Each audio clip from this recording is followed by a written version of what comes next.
Okay. Hi, everybody. Welcome to the weekly drop. I definitely covered all my bases and made sure to put out the announcement a day before and not 10 minutes before. But yeah, we're here with me, Sletong, with Alt, Heal and Crush, and Konatoki. Oh, I didn't know Konatoki, your name had an I instead of an O there. But no, that's great. It definitely Don't doesn't. I just don't even. I misspelled my own name. I appreciate y'all, everybody who's tuning in. But we just wanted to.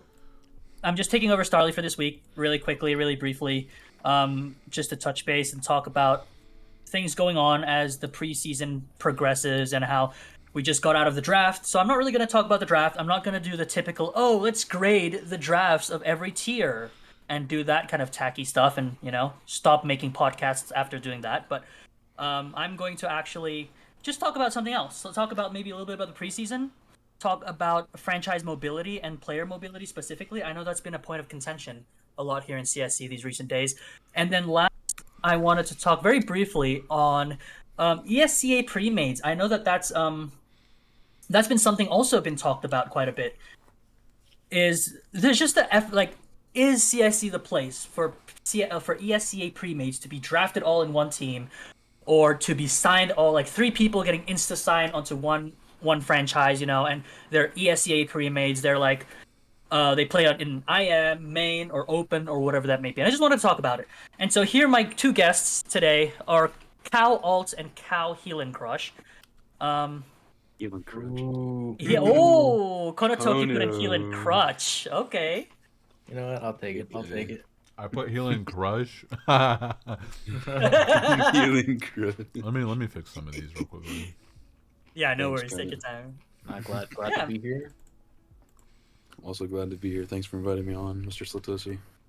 Oh, most definitely. Yeah. So the reason why I invited you guys was really I wanted to talk about maybe the preseason stuff first. But the reason why I kind of invited you guys and wanted to talk to you specifically about this, well, first of all, you were both on wet, so I'm definitely a little bit biased towards wet players. And you guys are kind of like low key, right? Like you guys don't yap because you had Kigu on your team to yap for you, and you guys are just so yeah. It's just kind of expose you guys out to the CSE world. But the reason why I want to talk to you guys because you guys at least you've played in CSE since what season 13, 14, 15, and you've been on 3 different franchises for each season. And Heal and Tussie. You are also on 4 different franchises, maybe actually 5 if you count AP who drafted you, Wet, OS, UPS, and now Cow. So you've been in 5 different franchises. So I thought that it's a good to just have people here who've been on different types of franchises. So yeah, before I keep rambling, how about you guys kind of introduce yourselves a little bit more and then kind of just talk about when you guys joined CSC, what your thoughts are so far, and how was the championship winning? How was it winning Elite last season too? Okay, you wanna go first? Okay, put me on the spot, I guess. Yeah. All right. My name is Alt, or well, I'm known as Alt. I've won the last 2 seasons. I won season 13 in Contender, and I was the community voted MVP. I've also just won this last season and with UPS for Elite, and now I'm here on Cow with my boy Heal and Crush. What would I Yes. say? That is me.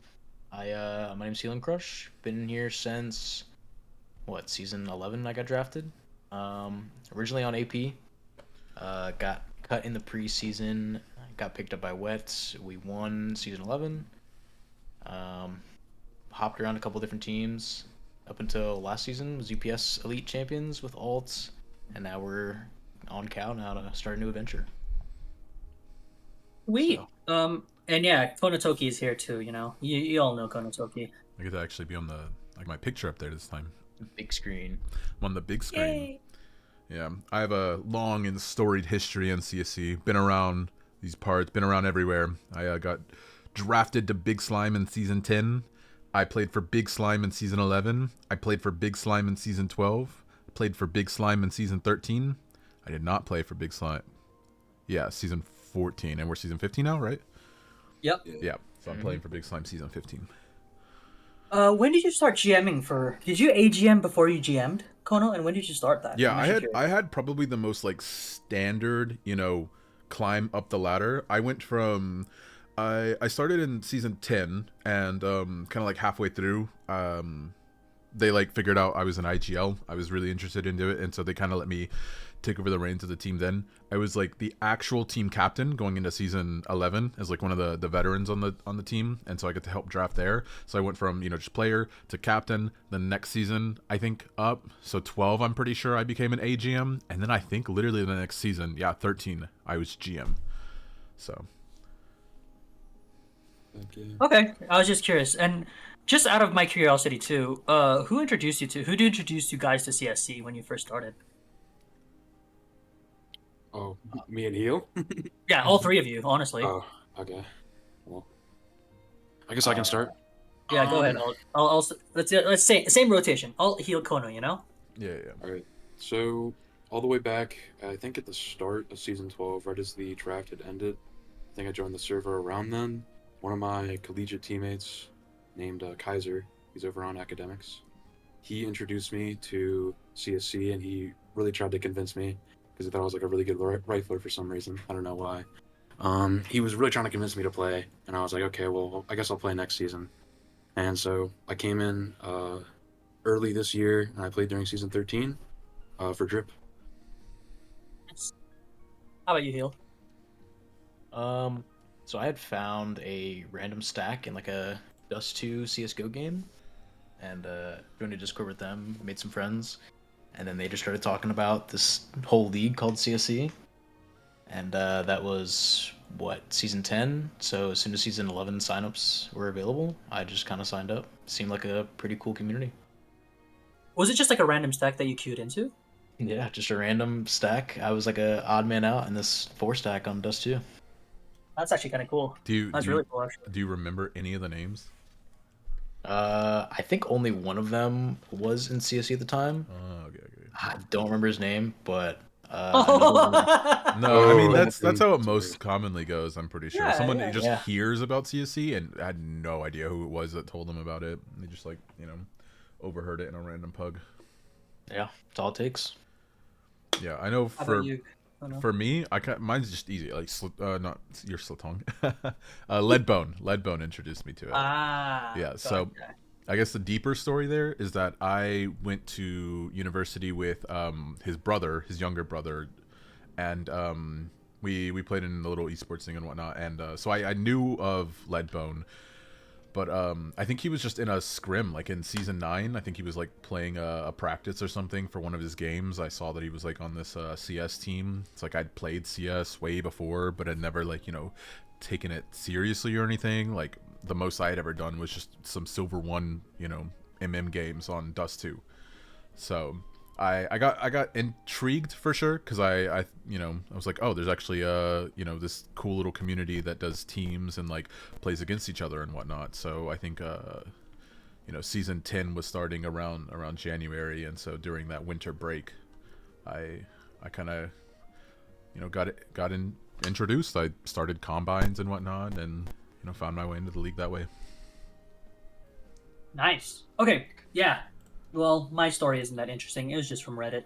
So, but let's kind of get into the weeds here because I wanted to talk about the preseason specifically. My opinion, and I've always thought it. I've always thought, in my opinion, that preseasons were always more important than combines, and they were always actually more, almost like, yeah, they're always more important than combines. That's my opinion. Is that a hot take or not? What do y'all think? I don't Um, necessarily think it's a hot take. I don't think it's a hot take either, honestly. So you think preseasons are more important than Well, combines? Would you say that? Would you be able I to? mean, Would you like say that? yeah, I would say that. I mean, I wouldn't, because like combines, I feel like people do scout them. A lot of GMs do, but I think pre-seasons are like the first time where the GM actually takes notice of a person. They bring them into the franchise, and so that's like the really important time where you need to be like, I wouldn't say you need to be playing good, but like you need to be fulfilling your role at least. If you drafted and you wanted to be an IGL, you need to be IGLing and you need to be calling good. You drafted and you want to be a support, you need to be supporting good. Just things like that. Yeah, I So, think Combines is the area to like have those clips and those moments where you're really popping off and show that you're able to play the game. And then preseason's like, okay, you can play the game, but can you fit into a team and play team plays and yeah, play your role and be effective? I think that's kind of more useful to a team overall. I generally agree with that too. I think for me personally, the reason why I always say that combines are more, sorry, preseason is more important because everybody gets drafted, right? Like everybody gets drafted, but not everybody makes a team. And so, like you said, yeah, like combines, yeah, you're not going to really get drafted high, but you will get drafted. But preseason is when you're going to actually have to show like your your your ability. And I've always thought that I know that there's always the question about keepers, and then oh yeah, people are quote unquote guaranteed rosters. Though I'm gonna be completely honest, like I've never really tried to make guarantee people roster spots until they actually play in preseasons, and so everybody's kind of on the chopping block until they aren't.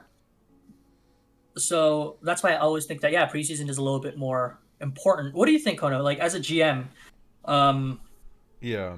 I and mean, you can be completely honest too. Do you think that there's actually people who are guaranteed spots on the roster? yeah, don't worry. I'll be 100% honest. And like, maybe this isn't fully fleshed out like as a complete thought. It's something that I've kind of started, digging into a little bit more recently. I think there's like the really easy answer of, yeah, I think preseason matters, more than combines do because, I can look at my own experience back in season 10.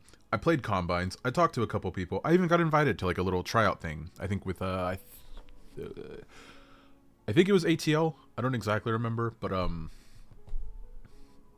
yeah, I didn't get drafted until like really late into the draft, but surprisingly I ended up beating out like I don't remember the exact I know that they had drafted some guy in the first round, Big Slime, that season, and he didn't end up making the final roster.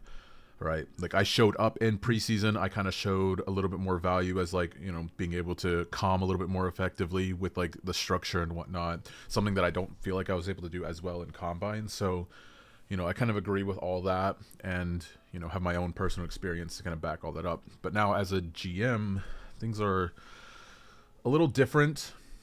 It's like my answer to your question would just straight up be both, right? Because there Okay. are certain teams, because it to me it just depends from team to team. Like I'll use my Chally team as an example right now. We only have 5 people. We don't even have to cut someone, right? I had 4 keepers going into that. I knew pretty much who I wanted out of the draft. I had a really high draft pick. I got the guy. I'm really happy with this team. We've already like talked and whatnot, hung out, played our first preseason game. Like the tryout in my mind was in combines. Gotcha. Okay. And Okay. so everyone's locked in that sense, but like I also have teams within the same season, right, within the same franchise, because this doesn't determine my entire franchise. I have other teams that have way more people. My premier team is a really good example. Kind of, blew up, had to restructure. We got a bunch of picks there. And so we have 8 people. And so the preseason matters a lot more, right? We obviously looked at some people Mhm. in Prem, and Prem's its own little beast sometimes, but combines we looked at and took note of, but ultimately, however preseason goes is kind of, you know, what's going to end up mattering there. I mean, we had some keepers as well in Prim, but like none of those spots are guaranteed, right? So Mhm. it's I'm kind of on both ends here. Yeah. Okay. That's 100% fair. And yeah, like you mentioned, that's a really good point. I guess contextually, there might be different circumstances for different tiers and different teams, and some people maybe are 100% guaranteed. Whether that be, I know that I've had conversations with other GMs that said like, oh yeah, the Opper and the IGL or the star player and the IGL are definitely guaranteed. But I also really appreciated that kind of insight, Kono, because yeah, you mentioned in season 10 you were a lower round pick, and I just checked and you're like a sixth round pick, Yeah, I was and definitely out of whereas the top 5. I couldn't remember if it was 6 or 7. yeah, you're six. You went 63rd, and Alt and Heal were both first round picks. I think. No, definitely. I drafted one of them, so Alt was definitely a first round pick, and Heal was definitely a first round pick. And did you guys? I guess, and this is. I kind of want to throw this to you, Heal, in a bit. But did you guys think that being first round picks made you kind of felt like, oh yeah, we're going to definitely make this team, or how did you feel? And I will follow up later on with you, Heal, because I know you were cut in the preseason. Was Um, indeed. for me personally, I didn't think it was like I was going to get kept, but I thought if you're getting drafted first round, they're wasting like a pretty high pick on you. A lot of good players are going to go in the first round, or a lot of good prospects. So I figured that they valued me pretty highly. I wouldn't say like, oh, I'm going to sit there and throw a preseason, but I was definitely like, I was like, okay, I'm going to get watched pretty hard. I should probably like show up as much as I can, definitely during the preseason, to make it look like they didn't waste their first round pick on some bum. You know what I mean? Some bum. So some bum, yeah. Try not to be that guy. How about you, Hill? So I think I was actually a second round pick. Maybe I No, was no, first. you're first. You were picked 11th because I remember, if you dropped to 15, we were gonna pick you instead of Cure. That was like the thought, and I'm glad we picked up Cure, and got you as well. But We that's got both of them, yeah. yeah. But that was I'm just being completely honest. I love Cure, but that was kind of the thought process at that time, you know. But yeah, go ahead. Yeah, I mean, I went to AP and I think they already had an opera, so I didn't really take it for granted that even though I was a first round pick, like, oh, I'm gonna make the team, I still kind of showed out. I think the issue with me and our team at the time for AP was, oh, what's his name? Whoever the AP GM, Triple Man. Triple Man messaged At the me and time, said he yeah. just physically can't keep me in the cap room, and like I kind of totally understood that. Like, I very early on learned like the politics and the MMR caps and how you can build teams. So I didn't take it too personally. Um, but I'm sure there can be some people out here who might have gotten drafted first and you know think that they're guaranteed a spot on the roster. And that's pretty interesting, right? Because I remember you specifically, Heal. You were cut after the first night of combines. You weren't even like, or maybe not first night, but like the second night, like the one that we have to go from like 8 to 6, like you have to have 6 players. So you were cut in that first kind of batch or whatever, like that Yeah, the first batch first of cut. wave. Like yeah, first wave of cuts, right? That's kind of like personally, I've never seen a first round pick get cut in the first wave. I'm just gonna be completely frank, and so that was pretty shocking, and that's why Bort reached out to you within like 5 minutes of your cut, right? Um, to get you on wet at that time. But was that something that irked you at all, or how did it? How like I know this is like probably like almost a year ago now, but how did you kind of feel when you were cut? You said that you had no hard issues or anything, but did you ever like worry, oh, like I'm not playing this season, or did you ever have a thought like, oh yeah, I'm like, yeah, my season's done. I'm gonna be a free agent. I'm just gonna be chilling, or what are your thoughts there? Or did you know, like, I'm him, so like I'm gonna get picked up? I was hoping that I'd be him and get picked up, but there was never a guarantee. Uh, I I realized that I think it's Haram's. He was their opper, and he had already been there for a season, so they were more confident in him and being a guy that's consistent for them over the last season. So just conflicting roles. I wasn't beating myself up over it. I knew someone would want an opera on a different team, but there was a brief period where I might have thought, hey, I might just be a free agent now, and maybe I go PFA and I just hop around teams. Like there's that Mm, that small fear factor of not knowing what's gonna happen. But If I can even wow. jump in and kind of throw in a Yeah. little bit of that, GM perspective, I know like the attitude plays a big part in that, at least for me personally. And so, GMs here probably a lot more than you guys think. But when a player gets cut, right, how they kind of react to that is I think considered, yeah, whenever it comes to like, because there's definitely a lot of player, I know it's kind of talked about, right, whenever you get cut, it's not necessarily the end of your season. There's a lot of opportunities. Like Heel and Crush is the perfect example. Got immediately reached out to by Wet, and then got to finish out that season there. But yeah, I think depending on how you receive the cut, like the GMs definitely take note of that whenever they're putting in those cut notes. And somebody who's able to kind of take that on the chin and be able to continue to try and put in that work is more than likely going to get noticed, whether you would imagine or not. yeah, I mean, even if you're go to a different team right after that, if you end up bumping up in tiers and you want to go back to that same team, but you treated that GM pretty crappy. I mean, they're not going to want you, even if a different GM might view you in a different perspective. You've already kind of cut ties with certain franchises.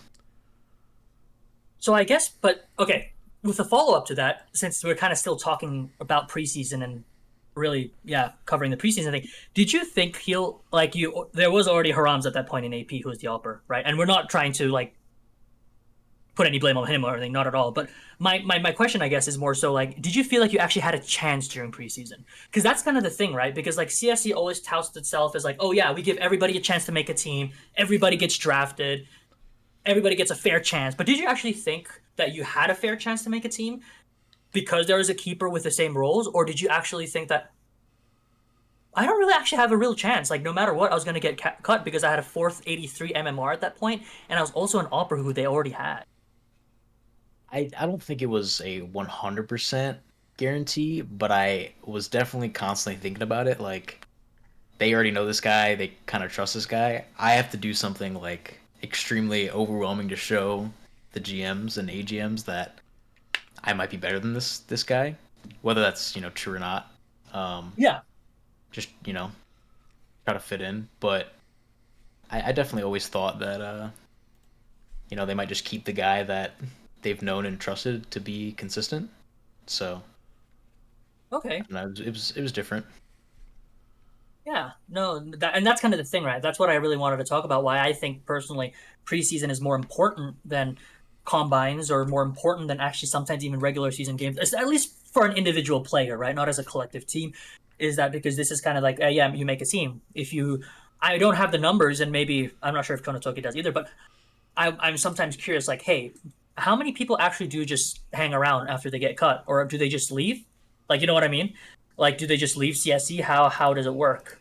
Mm. Um, you know, I don't know.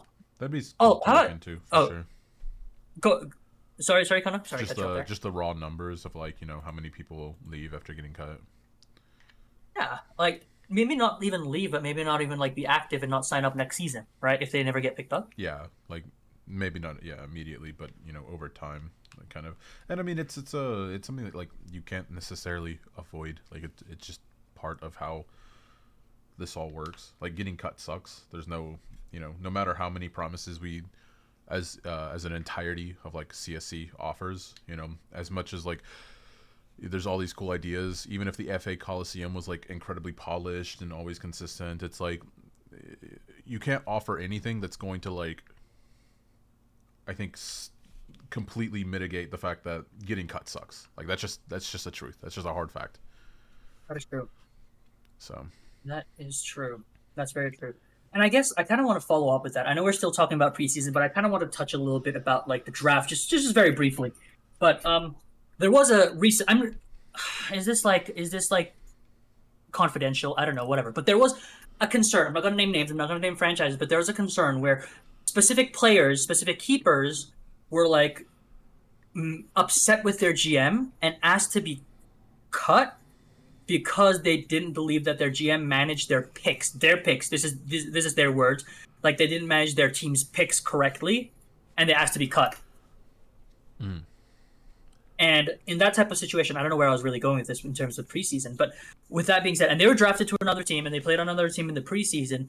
But do you think that type of like, I guess, reputation carries on even if they play really well in the preseason? Do you Oh, think absolutely. that? I mean that literally ties directly into what I was talking about. Like you have no idea, right? If you're like a first time DE, just how much talking goes, I guess, on in like the back end side of things, and you know, I guess how much GMs really know about these players and whatnot. And so when things like that occur and happen, like those things tend to stick to with you, like throughout your entire career season. Like you are known for like some of these actions that happen and whatnot. And some GMs will obviously weigh certain actions harder than others. I know that some people this is I guess kind of along the lines of like a little bit more, I don't know if I would call it controversial or not, but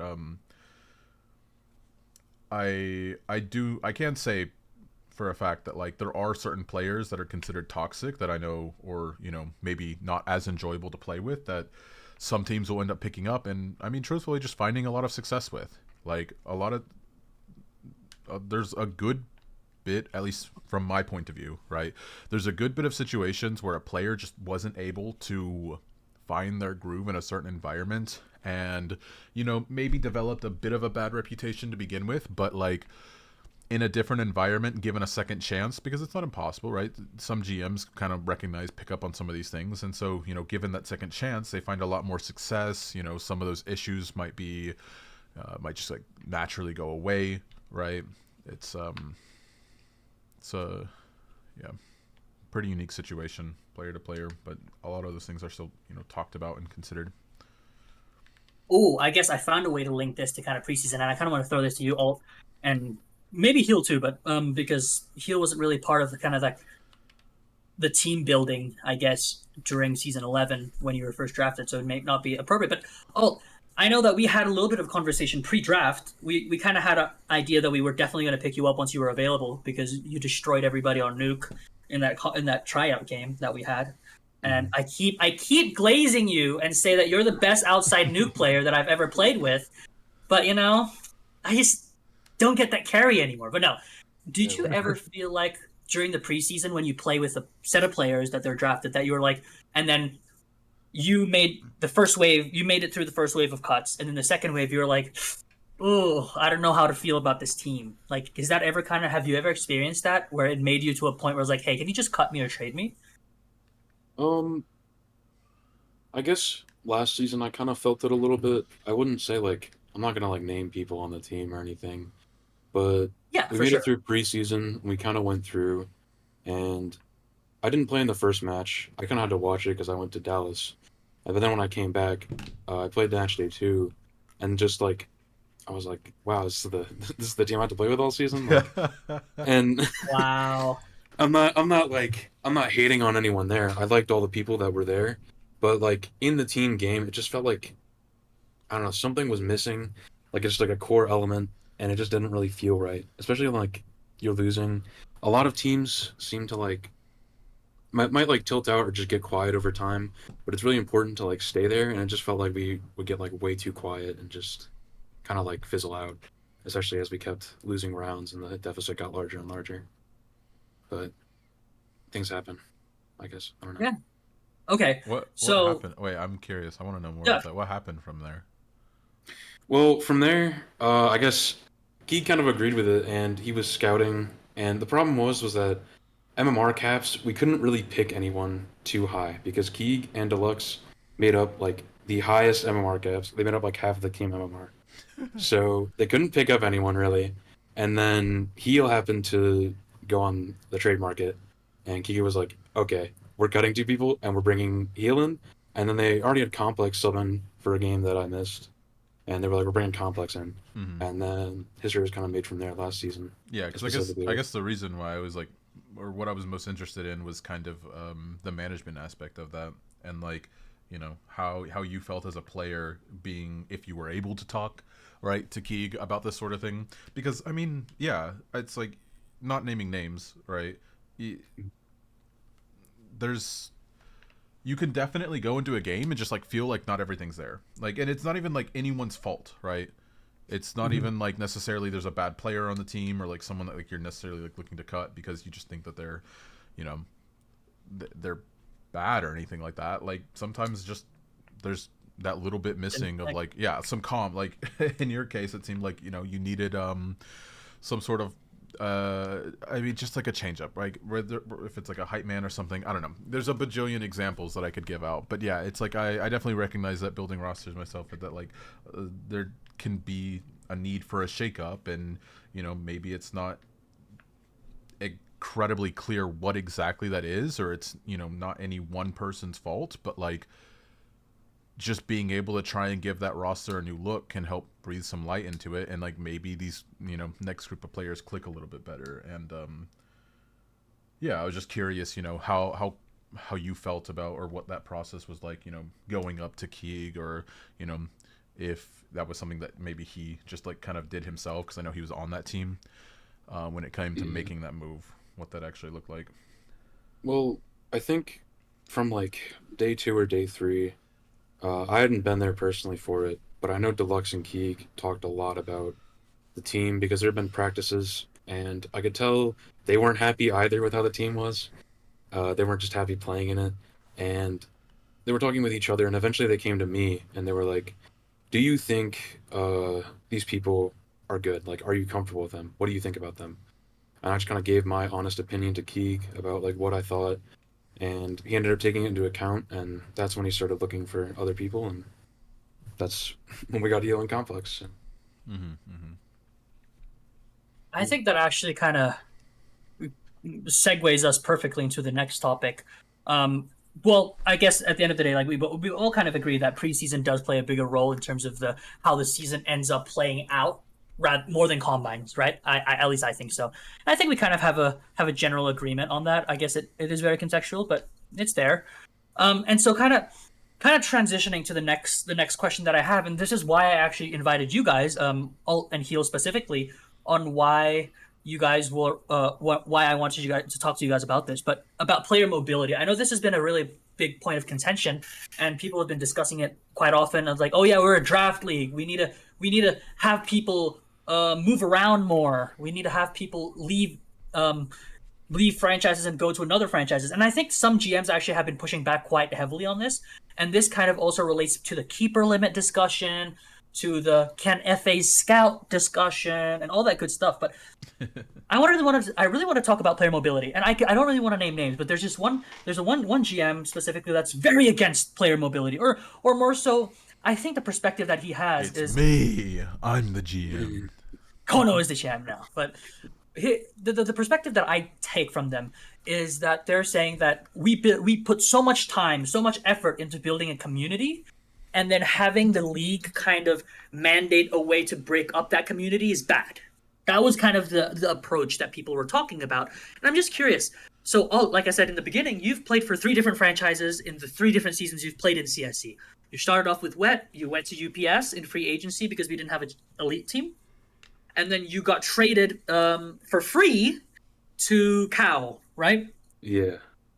Pretty much for you're Kyle Corvard to Cal, you know, for a fax machine and some Paper some clips. peanuts, and now you're in Cal. I know it's still the preseason, and I was super early, but I was just and then Heel, you were cut in the preseason from AP. You're in Wet for 2 seasons, both seasons in Contender. You should have definitely been Chally in season 12, but you played Diablo quite a lot instead of combining, and that was before the combine mandatory, And then after that, you went to Chally. We didn't have a Chally team. We finally do. And then you went to OS, and then after OS, you got traded to UPS. So I just wanted to ask you, kind of both of you, first of all. And I've only been on technically 3 franchises with Wet. I've been on Scientists and then AP, which were the kind of the same franchise, and then I was traded to AVN, and then I got Wet. But I was wanted to ask you guys, did you think that moving a lot within CSC from season to season not really journey people because you weren't really doing that out of like you needed to do it or you wanted to do it? But did you think that made you a better player? Did you think you were more like ingrained in the community? How did you feel? Did you feel like you were forcibly moved, like taken away from your community? What were your thoughts there? Um, I mean, personally, I would say I would have liked to stay with my franchises. Like, if I had the choice, I would stay with Drip. But I guess I'm just more of a person. I guess it depends on the person, honestly. I wouldn't say I improved from it. I would say that it's more like you got a different experience when you went to each franchise. Like, Drip has a different culture than UPS. UPS has a different culture than Cow, and vice versa. Cow has a different culture than Drip. Every franchise has like their own mini culture with each of their own players and people that they consistently keep. And I think it's interesting. I don't like change, but I mean, I didn't like moving around, but like I pretty much had to. There was no other choice, and I figured that I'd approach it and I'd try to be interact with as much as I could, and I did enjoy it.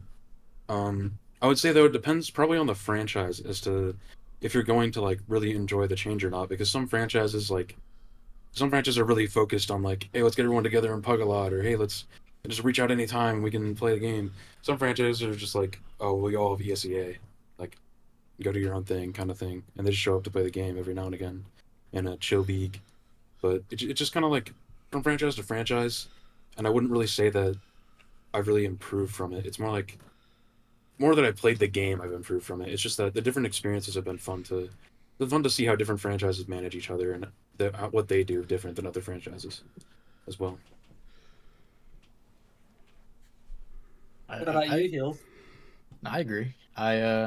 Going into Wet, having been there for 2 seasons, my first season, I don't even think I had talked to you at all, Sletong. I wasn't really involved. Oh, I stuck with like the core five stack, and that's the main people I talked to.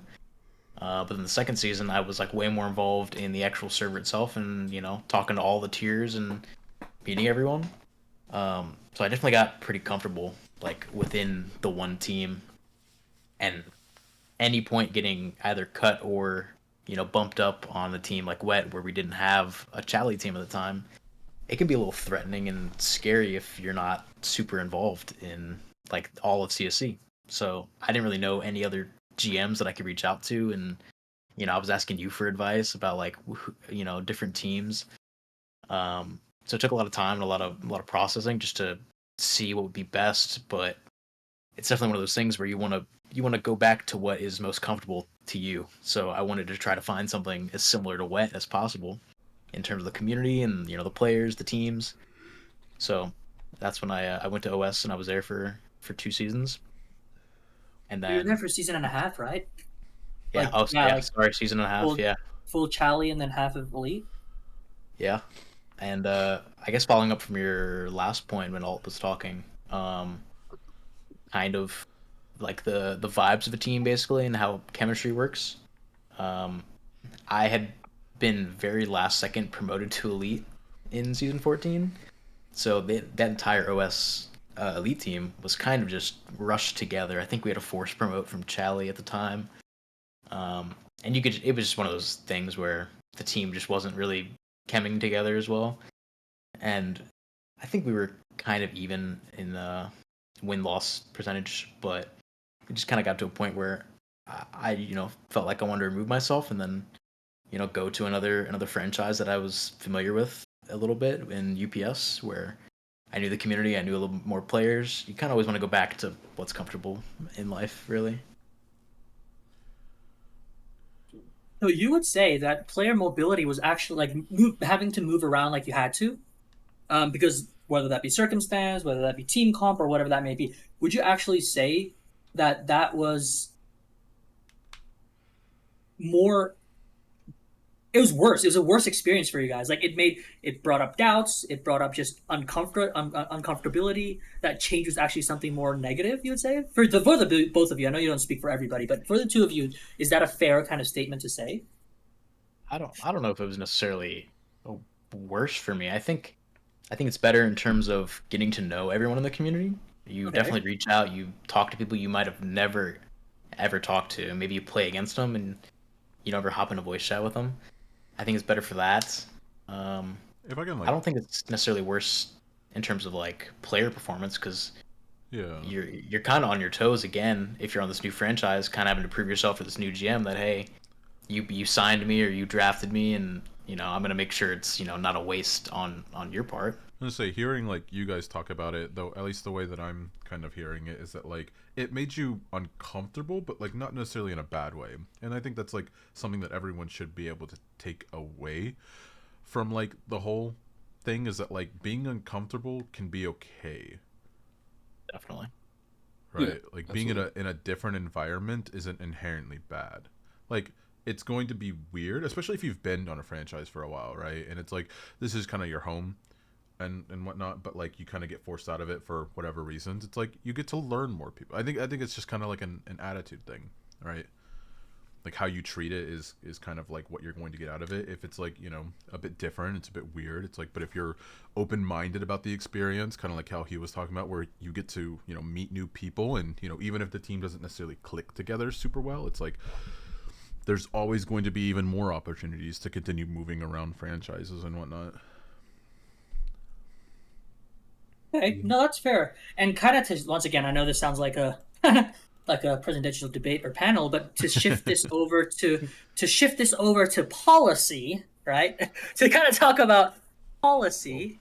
Um, so what do you think about the keeper rule then? I'm really curious to hear what you think, Kono. I know this is a little bit Yeah, different from what the original topic is, but I know this kind of touches upon player mobility quite a bit I was gonna say and I feel like how. I could talk about this whole topic with you specifically as kind of I guess from the management perspective. I really like the having the player um, perspective as well for sure. So And so, just a little bit of context, but we've had. I'm just gonna try to count how many SSDs pertaining to the keeper rule, and we've had the specific GM SSD, which was actually kind of fun to read.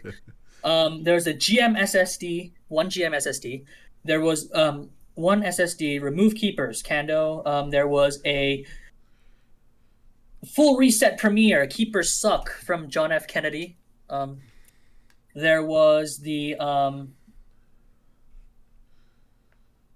a lot of keeper stuff, right? Like we've talked about it quite frequently. Franchise contract limit resigns, amount of contracts with franchise, Owen, and so on and so forth. There's a lot of like there's almost as many discussions about keeper rules as reform mods rule, right? Like SSDs, right? Like people are very passionate about this, and keeper rules inherently force people to do move around, right? Because if you stay on a team, you carry on to the next season. You have 5 keepers, you have to cut one, and now with the new rule that currently implemented in this season, which I will talk, well, I'll ask about it with you, Kono, about like the fifth round kind of threshold. Mm-hmm. Do you think that keeper rules where they're at with 4 right now, or you just said right, like being uncomfortable isn't inherently bad. Getting to experience all these different cultures can be something good to expose yourself to the community.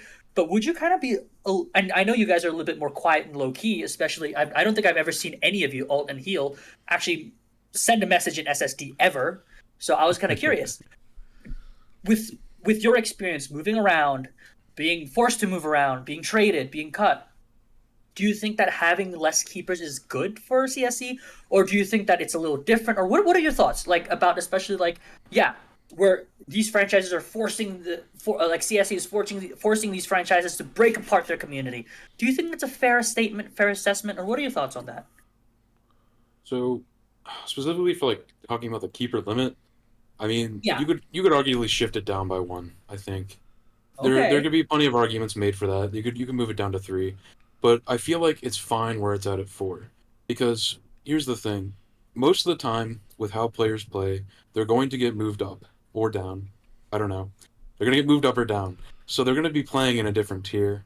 And most of the time, what keepers are used for, what I've noticed at least, is they end up drafting DEs that are already out there and signing them to the roster early. It's not like these DEs aren't getting a chance, it's that they're getting signed early to rosters and they're getting the chance to experience the franchise earlier than other DEs, I would say. So I don't think it's necessarily needed to be moved, Okay. because like sometimes yes, there are people who are just straight up like contender for lifers or like Jolly for lifers and just never move tiers, but that's one or two people. That's not that big of a deal, honestly, in my opinion. That you keep one or two people a season on the same franchise for like 3 or 4 seasons in a row. But some people have like a real big thing with it where this entire thing is all about drafting. And me personally, I just don't think it really doesn't seem like it's affected as much. But maybe for something like Premiere where there's no MMR cap and that's the highest they can go, you're gonna see, I feel like, a lot more like people that just stay with the same franchise every season there. I feel like that is going to be more impactful somewhere like that versus like lower tiers like contender or challenger where you can get moved up or down on like a whim's notice during the combine season, or like you just get moved up because you got number reported. Just anything could happen there versus Premier where you're at the top and you're pretty much going to stay there.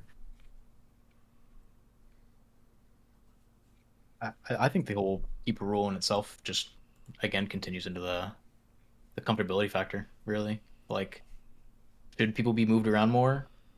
Definitely, but no one ever wants to be moved around. They want to always stay in their communities.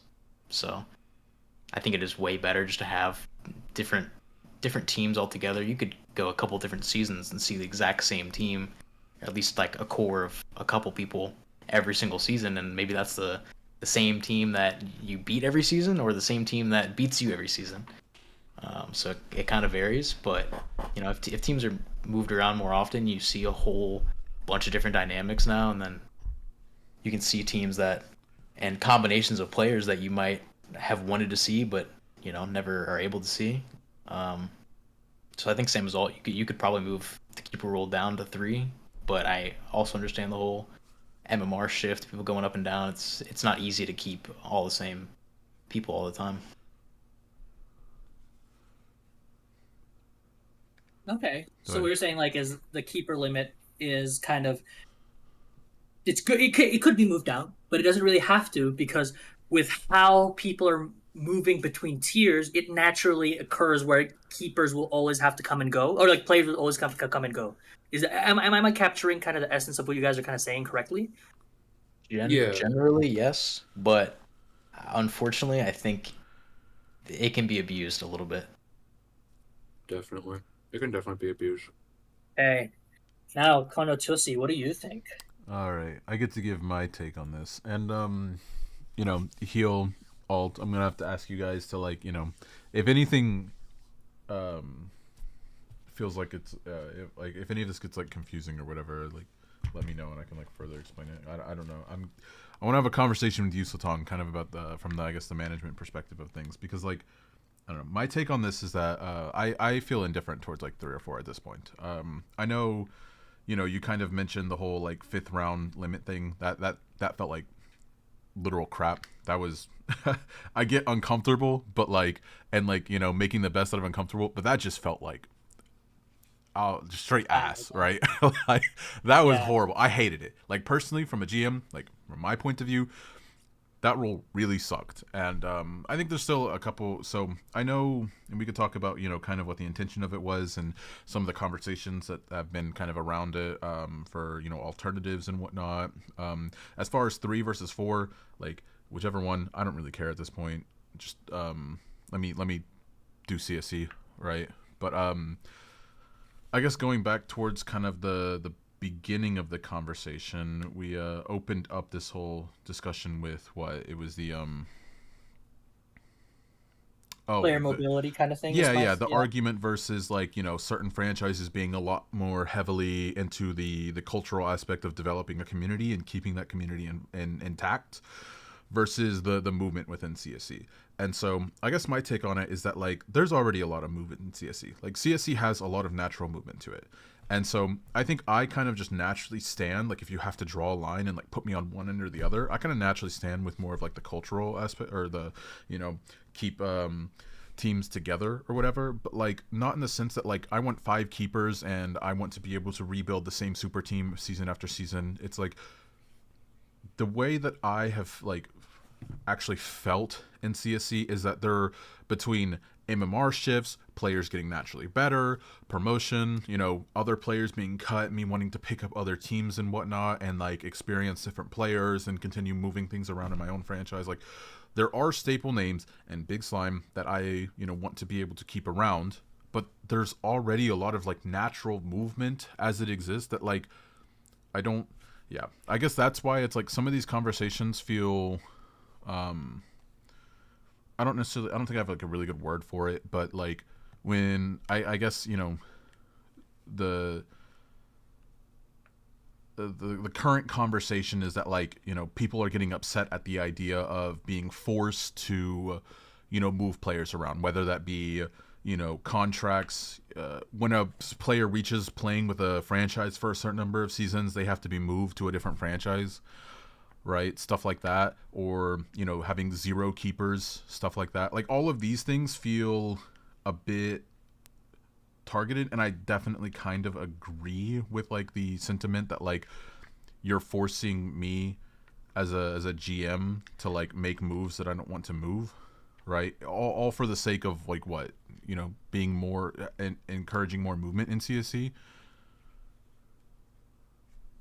That's kind of the idea, right? Because I mean, people's arguments for the lowering the keeper limit or for um friend of more player for lowering the keeper limit, I guess pertaining to the player movement is there's kind of like my understanding is there's kind of 3 main arguments. The first one is we're a draft league, so our main tenant needs to be we draft all our players, and then that's having keepers main retain on one franchise for an extended period of time is kind of the antithesis to that. That's one.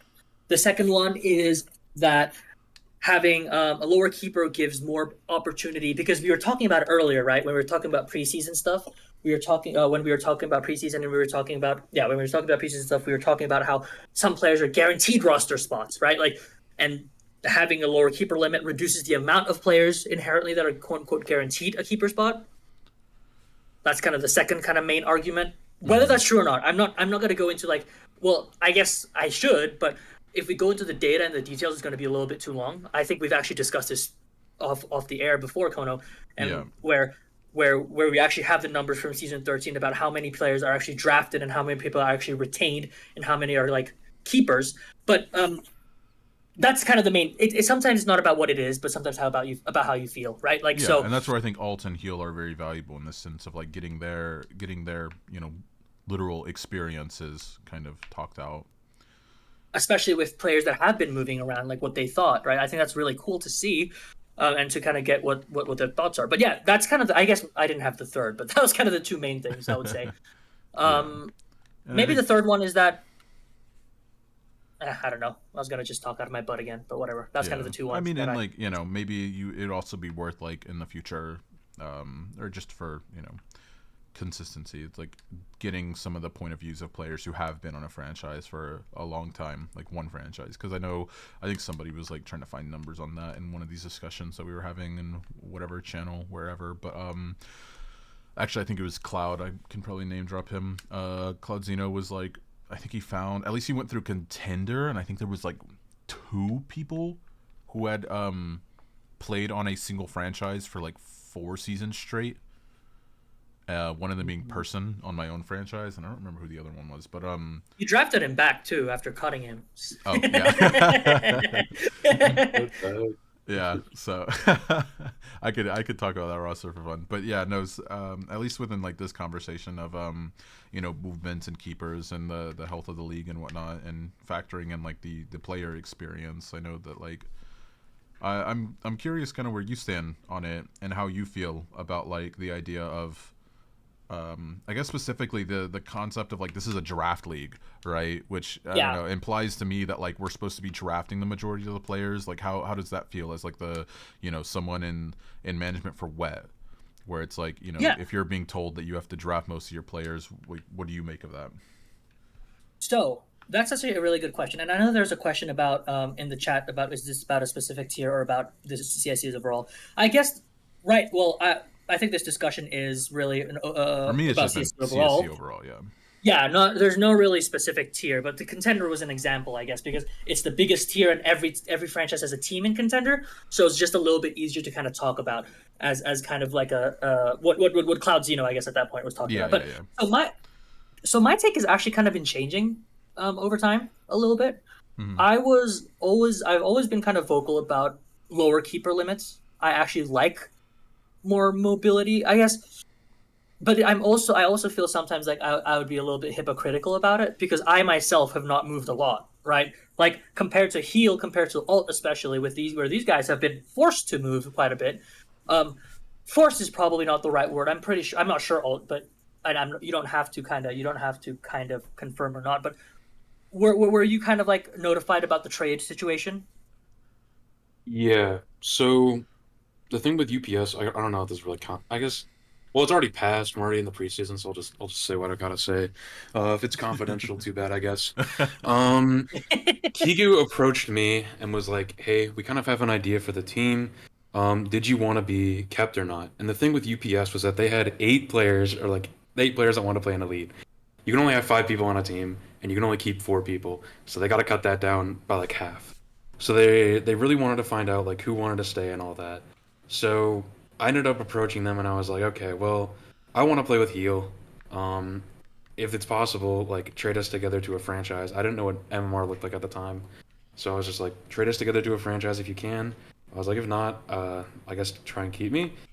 But I guess in the end, it came out to be Heal and I together, and it got rid of like Complex as well. He threw in to help thin out the amount of elite players that they had to keep, and that's kind of where that stayed. And then Kigu himself got promoted, so it was just like a really confusing time, I guess, for how the team was even going to be structured, because I didn't hear anything about it until they asked me what I wanted to do, what were my plans for the next season, and after that, I kind of had a hand in building the team and where I wanted to go myself.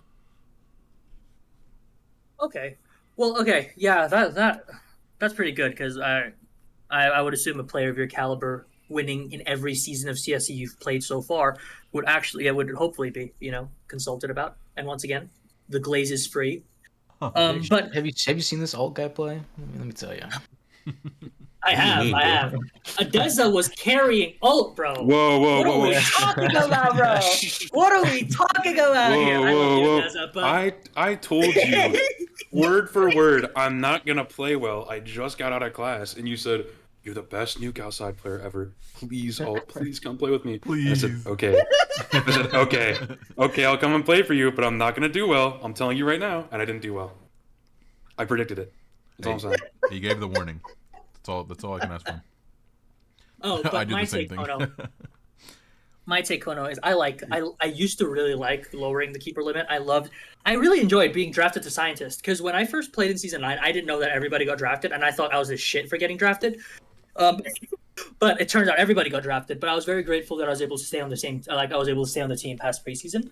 Well, it definitely helped because one of the teammates decided to send death threats to like the GM for getting cut, so it worked out. Whoa, It was true. This is all real. Yeah, This is all yeah. public record too. that's crazy. Um, Yeah, I but mean, I share the same sentiment. I mean, like, I guess kind of in reverse motion, but like, one, you know, I, no, I, but s- huh?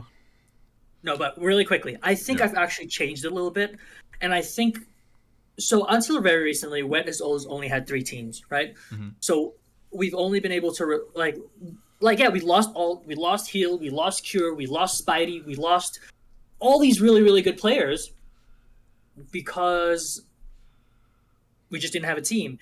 And then they were able to pick, and UPS specifically were able to pick them up for free, right? When we've kind of put in the effort in drafting, put in the effort of being in these teams, and we lose them for free. So I actually am kind of like now leaning towards like maybe keepers isn't that bad because being able to build a community, being able to build a rapport is it's really tough, like having to start from scratch to build that rapport, particularly. Like I'm actually really grateful that so I've actually gotten the experience to be able to meet at least like 4 players in real life and actually have like LinkedIn connections with all the players, like with a lot of the players on Drip, Yeah.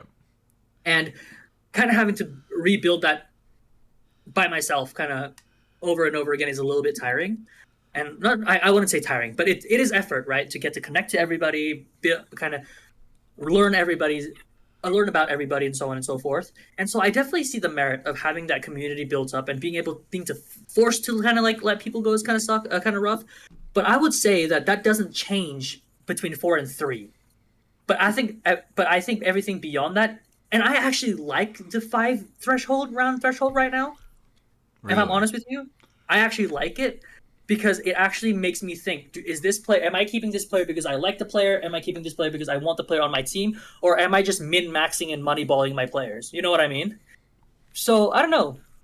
I Like, would okay, say okay, that yeah. I had no I like issue. the There's like certain players, right, that I definitely see that argument, right? So I basically even had this plan. So when the whole like tier line shift and all that stuff happened and rosters were being destroyed, I already had plans to like promote certain players, right? Please more, Mhm. who was in prospect on my team, had already asked like towards the end of the season, like, hey, I want to play in contender next season. Is that all right? And I'm like, yep, fuck it, man. You're doing great, right? You're balling out in prospect, right? You're a great IGL. I would love to keep you around as like, one of basically somebody that I can, as one of my captains. And I have no issues with you going up to contender.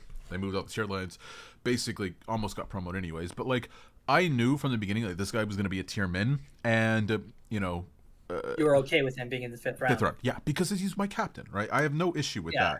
that. I think the bigger issue and the reason why it's like I was complaining about it so much to begin with was because of like the the transaction period where we're able, like when we start making trades and whatnot, I feel really restricted with like the amount of moves that I can make. Like I can no longer trade 6 rounds, and I don't know, like I can, but like, and they're valuable in a sense, but like everything No. just feels, yeah, it's like they're not It, at the same time. It's like everything just felt off. And I mean, yeah, I am trying to like keep in mind that like, the system could potentially be like, maybe GMs get a little bit more accustomed to it, and then things start to feel a little bit more natural, and it just starts to kind of play out, and like we kind of figure out how things work from there. But like, I guess given the old system where we didn't have that limit, the fifth round rule felt incredibly restricting and was obnoxious to deal with, like when it came to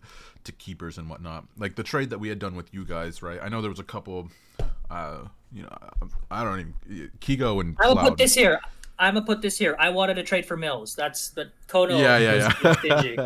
No, but that second round that we tried to get from you guys in Chally, I know I kind of got like hammered with like how that trade went, and like, you know, we got quote unquote scammed. Yeah, Clio and Cloud would not stop giving me shit about that trade, right? Really? But, like, yeah, but that was a trade that like I felt as a GM that I had to jump on because of the fact that, like, you know, although maybe technically in y'all's favor, it's like I don't know what that second round is worth anymore. I don't know how difficult that's going to be to get like later on in the season, right? It's like, how hard is that going to be to get from another franchise with the new 5-round keeper rule?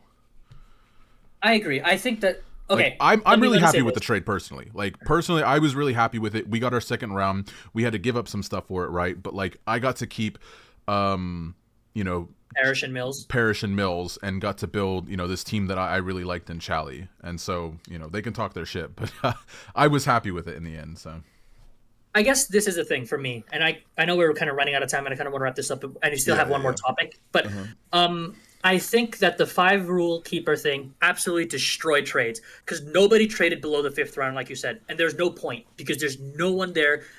There's like it just devalued 6, 7, 8 rounds to a degree where it just doesn't make sense to do any trades with that. That's number one. But I do like the idea of forcing. I know this is tough, but I like the idea of forcing GMs and forcing franchise managements to actually be intentional in building their teams and be truly intentional in building their communities. So I'm just going to leave it at that. But I wouldn't like 3 keepers and the 5 thing. I would either be either or, like 3 keepers, no restrictions on the rounds, or 4 keepers and then with the restrictions. I'm okay with, but like. Oh yeah, I was gonna say I wanted to throw out a hot take really quickly. Regarding the keeper rule, I would love 5 keeper, right? Like if there's a 5 keeper rule, there's still going to be teams that I build. You know, I'm probably never going to actually use 5 keepers in a tier, and there's probably going to be teams that I still use 2 keepers on. Like to me, it's just I'm okay with 3 keepers. So here's the other part to that, right? Is if it got moved down to 3 keepers, at this point I'm fine with it. I'm just like, fuck it. I can build a core with 3 keepers. I would hate the idea of that getting any lower than that, but like I've always been of the opinion of like more keepers, and like if the rule was 5 keepers, I'm like, you know, more freedom to me. I get to do my own thing. I'm still going to, I think, operate in the league like how the league wants, even with the 5 keeper rule. I know that it exists as a lower keeper limit because there's other people, like there's a fear of like abuse of the system and whatnot, but like, yeah, this is just way more of a personal thing. There's still going to be natural movement. I'm still going to, you know, draft players. I'm still going to try out people. I'm still going to bring in new talent. Like just because there's a 5 keeper rule doesn't mean that I'm basically keeping 5 players and like throwing DEs to the side. And I think that's the, you know, ideally that should be what all GMs should be kind of shooting for, and which is why it's like I wish that this wasn't even an argument to begin with, because, you know, it kind of just turns. That is a spicy hot take, man. Yeah, it's a hot take because, in my opinion, it's a non-issue if we have decent GMs. Just saying. So. Yeah, but you know. That's real. But yeah, sorry. I'll let you. I could talk about this with you forever, and so, you know, all the recent conversations around not only just keepers but movement in the league and all that sort of stuff, and so I'd want to let you get on to your final point. No, I think that's completely fine, and I appreciate all of the opinion, like that opinion. I do think. I agree with you with like the 5 keeper. I wouldn't like, also I would not hate 5 keepers if we had the player body to actually support that. You know what I mean? Like if it's like, oh, elite only goes to round 6 and we had 5 keepers, then well, that's going to be a problem, right? Like, you know what I mean? But yeah, like me saying that is more of just like a stance, it's a political stance on the matter that like I really think keepers is like a non-issue, and that like there's a lot of other things that people should be focusing on. Saying that is a non-issue is really interesting. I think that's really interesting. I don't think it's an issue because I've never really. I think, okay, you know, this is my hot take. My hot take is that the issue that the league has is that when players are promoted out of a franchise, they should not become free agents, and they should become DEs. I'm sorry, I'm sorry, Heel. Like I know you What guys the were heck? you guys were promoted out of wet, both of you guys, but I think and I'm gonna be a hater and I'm gonna be selfish and I'm gonna be anti-player for a little bit. And I know this is a hot take, but I think they should become DEs. Or there's some form of future round pick or some form of compensation I mean, that the why wouldn't they franchise just that go to loses get. waivers? Do they not? Thank you. Agreed. They don't. No, they just become free Yeah, agents. They can yeah. go I anywhere. didn't think they Oh, do, well, but they can't. why wouldn't they? They Why can't wouldn't go on just waivers because there's no standings, right? There's no standings essentially because I waivers are based off of standings, right? guess, Like yeah. if you're, Cuz yeah, yeah, but I don't know it's purely in the off season, and so but yeah, exactly. it makes sense that a player at that point should just naturally go to waivers like, they would have after getting cut in And that would season. just mean they go to the draft. That's my Uh-huh. thought, at least. I'm a hater, like I Yeah, I mean said. that's the other Um, alternative to it, but yeah, I mean I get where or you're coming or from, and I definitely agree. give Drip, those like those an extra fifth round pick at the end or something. I don't know, bro. I've lost. Okay, these are the plays that we've lost. Yeah, Yeah, yeah. we've lost Cure, we've lost Spidey, we've lost Heal, we've lost Mills, we've lost Alt, we've lost Winter, we've lost Sasha. All in like this is in the span of like 3 seasons. Like we've lost all of these players like for free. Mhm. It's fine, whatever. I'm just being silly. But no, hey, You also I gotta think get about it. it. You were also no, rewarded in the sense that you happen to get championships off of it. Where well, there are some yeah, teams in very similar situations where they might not have won, but that player might have already jumped and they lost it anyway. that's So there's a true. weird I guess. trade-off there. Like I said, I am just being a baby and I'm just complaining. That's And okay. I know It's valid. Wet Sletong just has wants to been be compensated for doing all the work and scouting all the good players and having to give them all up to the big UPS cabal up top. Wet has been in CSE. This is our 5th season, season 11, 12, 13, 14, and we have 4 championships. That's all I'm saying, Wait, do we have 4? No, we have 3. Oops. But the proof is in the pudding.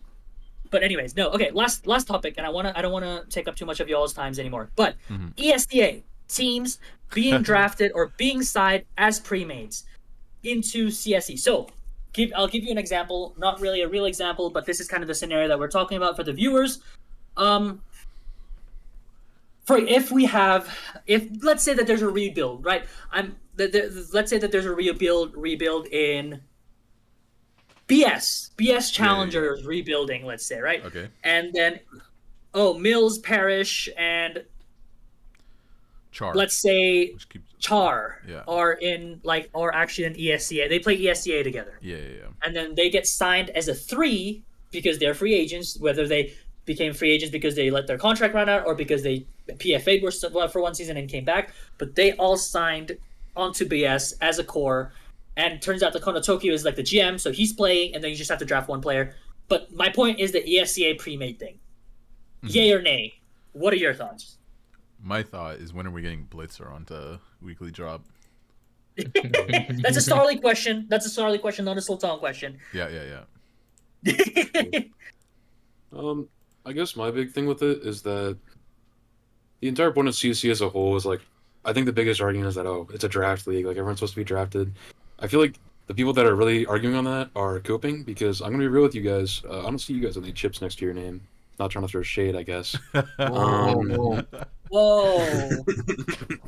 But moving on.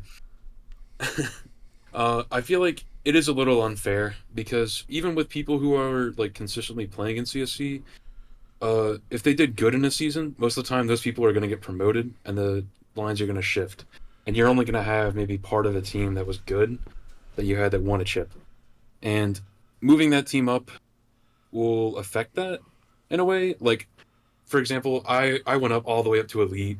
Winner went up to Challenger. Sasha went up to Challenger. I was basically the only one who went to Elite because I did so good. So it Okay, basically buddy. separated me from my team. Okay, my bad. I don't mean to blaze myself, but like with ESEA premates, they all happen to be in the same tier, or I can promo these people. Well, I'm just gonna draft them because they all play together. I feel like that's a little bit malicious, but what exactly are you going to do about it that isn't like a super targeted rule towards those people that I think discourages like joining in general if they're on a team? Because at that point, it's like, oh well, now I'm going to be separated from the team that I like to play ESEA with. Maybe I just won't play this because I'm getting targeted specifically. Mm-hmm. That's kind of my opinion on it, at least. I don't really know. How about you, Hill? What do you think? I am very indifferent about this topic Or because like, I do not care. Like, if an ESCA pre-made was drafted or signed onto a team, let him. I mean I see it from both perspectives, right? Because a lot of the teams that are these quote pre-mades are sometimes formed after being on a team in CSC already. And so you kind of create this core. And so it's almost like you're just re-signing a core of another CSC team, not necessarily an ESCA core. Um, there might be certain circumstances that I'm unaware of where maybe you're coming from ESCA losing and it's kind of cope to join CSC and try to win in CSC. Um, so it's a little different. But I mean, I think I mean, like Alt said, there's really nothing you can do to prevent it because if they're already in the league, I mean, nothing's going to stop you from, drafting all these same people. It just so happens that they're all on an ESCA team and they happen to have great chemistry together. But it's not like they're unstoppable or anything. You can always, create another team to take them out. Yeah, definitely. I feel like a lot of these people are just like, I don't know. It doesn't really affect me too much, I feel like, but I think people are like extremely like just like focusing way too much on what they want CSC to be rather than like actually What thinking it about is. how it impacts it. Yeah, what it is currently. I think what it is currently is fine. I just think people want more out of it or what their expectations should be and they want it that way kind of rather than just like viewing it as it is and seeing what other franchises have done with what the rules currently are and things like that. And they also, I feel like some people just don't understand the impact that it does have, or they're not like they're very short sighted in the sense that they see like the short term benefits, but in the long term, what exactly is going to happen because of these targeted rules or like just things like that. Like what exactly could it lead to in this situation? Could it lead to just like I don't know, less keepers, just more targeted stuff. I don't know. I'm rather indifferent to it as well. I don't see the point. I guess what Blitzer said in the chat and just reading it off, like, this league is not meant for you to play with your ESCA team because then it guarantees the other players drafted are already cut and not given a fair chance. And this kind of goes back to like this entire discussion that we've talked about, right? Player mobility, preseason importance, and so on and so forth. So maybe like, yeah, maybe ESCA teams aren't. I mean, people are already guaranteed rosters anyways. I mean, some franchises already guarantee people roster spots anyways with the keepers. So maybe this is actually not as not inconsequential whether they're an ESCA team or just like a long lifer on a team like OS or a team like UPS or something like that. Those big teams, right? So I guess maybe it isn't too big of a deal. What do you think, Kono? Dude, I think it's just a skill issue. 100%, absolutely. Oh Like, my gosh. I'm sorry, but like there's nothing stopping you already. Like if you just have a core, like even if you, I don't know, there's nothing stopping the team that got drafted together, right? Who hasn't played from basically doing the same thing as what the ESCA team is going to be doing, which is just playing extra matches, right? Just having that extra bit of synergy, just doing more games, more pugs, more everything or whatever. As far as like the guaranteed player and getting cut, like there's nothing like how are you realistically going to stop that without like just being incredibly overbearing onto GMs and being really restrictive on the league as a whole, right? Because at that point it's like you're arguing nepotism, but like if the player is just genuinely better because they already like are even friends outside of CSC, it doesn't even have to be ESCA. Like let's just create another example that's very realistic where a college team, right? Like this has happened, I knew right? this was going to get brought up. Friends, Oh right? no. If you are just IRL God. friends with people and you grab people that have Oh. synergy together, like you are just doing like building a team that's good. And like just because I gave the spot to like that fifth man from that team rather than the DE, like I don't think I'm as a GM failing, right? When that DE still has plenty of other shots to go into other teams. Like I gave him a legitimate fair tryout, and although in everyone's head, yeah, that guy was going to get cut from the start, right? It's like I mean, as I think again, this is a little whatever. Yeah, I can still give them a fair tryout and then just very clearly see that like they lack the synergy that this other fifth does, right? And then in that fair tryout, yes, they got cut because the other guy has played with them for a longer period of time. Like I don't think that makes the league any worse, right? I don't think forcing that DE onto that team just because that other fifth, right, the fifth who has played with the team, I don't think, forcing him to get cut just so that way the DE can get that experience, I don't think that makes the league any better. So, yeah, I kind of just. I'm curious about that. Was there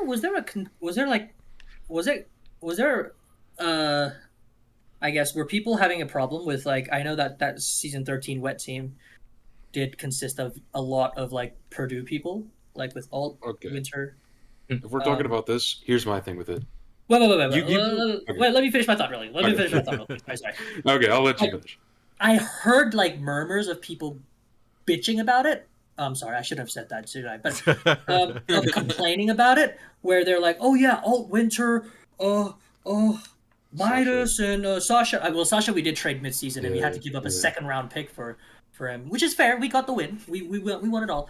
But at that, like Alt Winter and Midas and Sasha, like they all were like Purdue people, and then Bonnemet was picked up in the third round, and then Faded was picked up with the 90th overall pick, which turned out to be like the steal of the draft in my opinion. But the core was like a quote unquote collegiate team, right?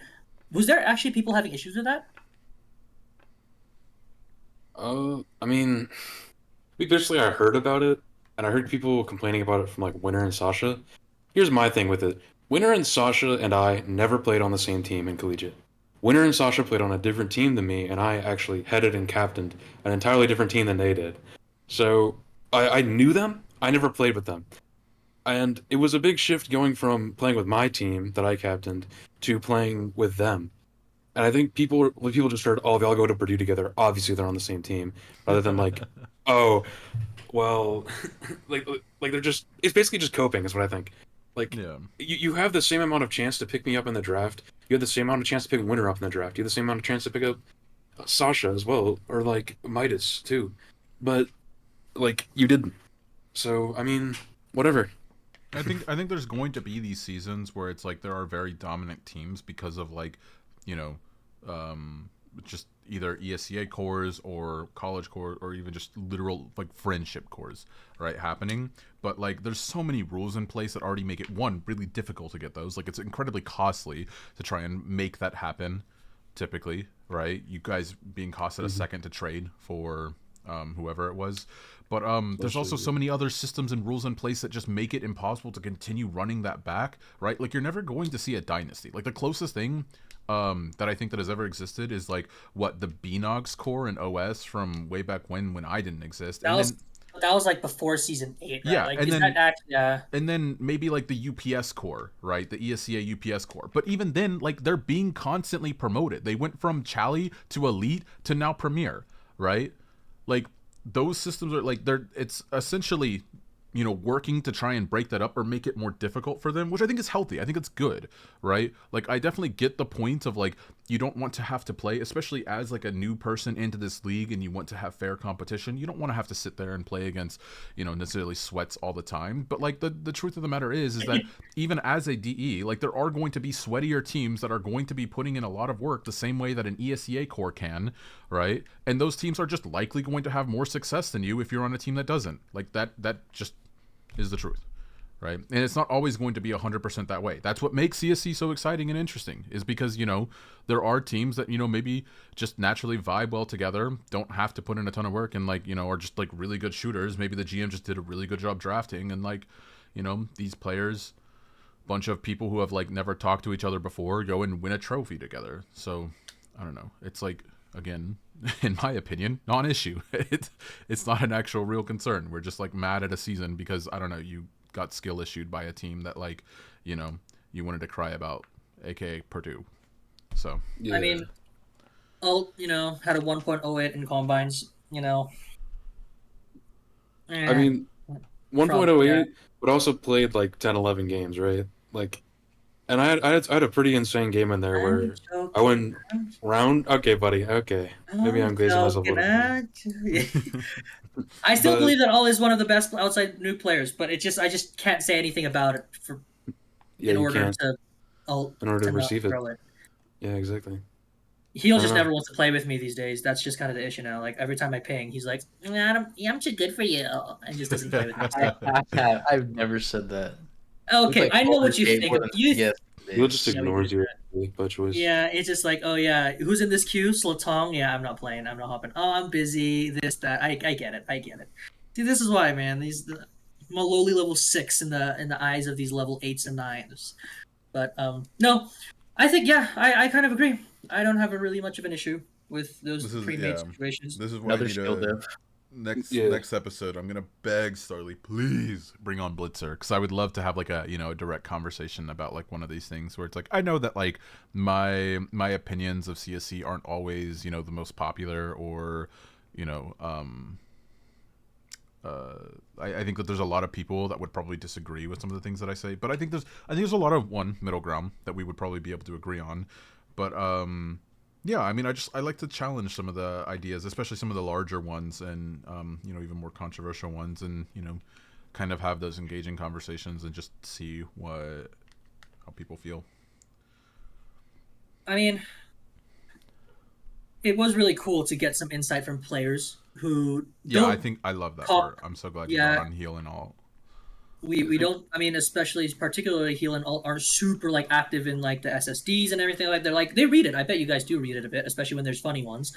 Um, No. you don't read the funny ones, bro. There's Oh, so no. many. Okay. No. I do read. Okay. I will say, I don't. I don't look at SSDs. I'll more be like sitting in like franchise chat. Like for example, last season DPS, I'd hung out in like their franchise chat a lot. I'd be sitting there, and then Keeg or Sasha would come in, Someone just and they'd brings be it like, up. "Yeah," they're like, "Did you see this new Blitzer SSD?" And I'm like, "The heck are you talking about?" And then I So you go over and read it, and yeah. be like, What "Okay, the this guy. hell? All right." And be like, "What are we talking about here?" That was pretty much how I ever encountered it. No, yeah. I mean, to be fair, like I always have a great day when Craftiest Cow makes an SSD because I know it's going to be absolutely just I like, haven't seen a crafty as cow system in like a oh while. boy, oh boy. In a When's the while, last yeah. time? Yeah, I was gonna say when's the He's last been time there been shadow one? banned. He keeps telling me he feels like he's been shadow banned, and he's GG. Because yeah, I know I I've know. definitely read them. I really like them. I'm with you on So the same page, but it's been a while. it's funny. No, but yeah, it's just great to kind of get an perspective of two players who aren't like super vocal in the server, but also have experienced a lot of that player mobility, right? Because a lot of these people who are debating for or against have never experienced it. Like people who are like, oh yeah, Me. but they've been on like NAN the entire time, or they've been on OS for the entire time. And I'm naming these specific franchises not because I don't like these franchises, but it's because these are the big franchises, right? Where you can go from recruit all the way to premier if they're, you know what I mean? Like, or you can go from recruit all the way to elite, and these are the types of franchises that kind of benefit from having these types of player retention.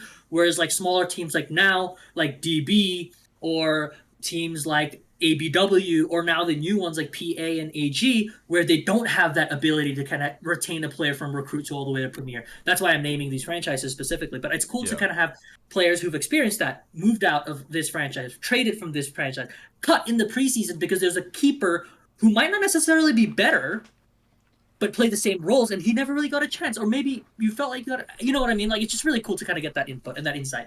So, yeah. Anyways, that's kind of all from me. I know I went a little bit over than what I originally wanted to, which was like an hour. So I apologize. Alt and Heal, if you guys had prior commitments, but I really appreciate you guys kind of hopping on and giving your opinion and kind of giving your thoughts. And thank you, Starly, for kind of giving me the chance to kind of take over for the day to speak my mind and yap a bit. Oh, And thanks, Kono. Sarley should be thanking you. He was excited to be slacking, I'm sure. And thank you, Kono, for being on prod and being on the sticks, and also yeah, providing sure. like really good insight on like from a GM perspective. And for like you've been with BS for life, right? Like for your entire Yeah. CSC career, and kind of having that also kind of different opinion and kind of viewpoint is really cool. So thanks for everybody for tuning in. I think that's all from me. Make sure to follow Alt Heal Kono on all their handles that are public. So, What what the heck? Good luck finding me. Yeah, good luck luck. filing Heal. let me just. I'm gonna I go need back to I'll- ghosting after this. See y'all later. Well, I need to get you on LinkedIn. Oh my! So, I you can know. send you it later. I guess it's not anything impressive. I need all my former players on LinkedIn. You know, maybe if I ever. Well, only the best ones, right? You're surely not linking up with someone like Adeza, right? That's That's a little crazy. interesting. I didn't say that. I didn't say that. Nah, nah. Clip No, it.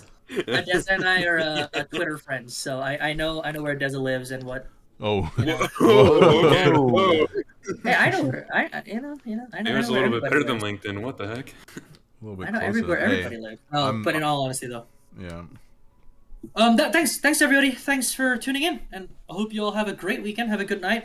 Best of luck with the following preseasons. I know the first wave of cuts is going to be coming Tuesday, so hopefully you all make the teams. And if you don't, please do stick around because there's so much there's so much changes in the midseason. I mean, we just talked about it. Heel got traded from UPS. Complex got picked up after being cut from Challenger. From ATO, oh no, ATO, LEC in Challenger, and then got promoted and then got signed to UPS and won the tier.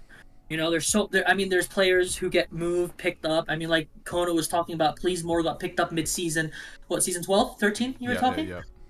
I think 13. So please stay. There's so many opportunities. Join the drip server, join the BS server, respond to the LFG pings. I'm always playing because I have nothing better to do. That's not true. I have so many things that I should be doing, but I'm not. Yeah, I'm playing procrastination goes hard.